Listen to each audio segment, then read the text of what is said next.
جمهور نادي الزمالك انت ما تستحقش اللي بيحصل فيك.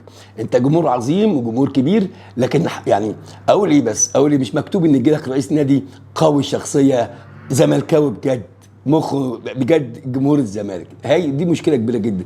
وطبعا شفنا يانيك فيريرا المدرب الفاشل العاجز اللي ما عندوش اي حلول، اللي ضحى بمباراه سهله جدا كان ممكن يفرح جماهير نادي الزمالك اللي شفته شكلها عامل ازاي، والكرنفال اللي كانوا عاملينه في المدرجات، فايز وضربه جزاء ومضيع في انفرادين. اضغط ده الاهلي، الاهلي واقع. بتوصل اي فرقه حاليا كانت بتلعب الاهلي بتوصل يوم ما عمره ما يتكرر، لكن منتظرين النهارده لازم المدرب يمشي، لازم يمشي. وزي الصفقات اللي موجوده دي كلها فشلت ذريع. يمكن اللي نجح بس اللاعب البرازيلي، وشكرا على الباقي. صفقات فشلت، عداد دباغ فشل مع احترامي، عبد الحميد معالي نازل امبارح عنده، كنت تحس ان عنده تسلخات بيجري غلط، تحس مش عارف ازاي.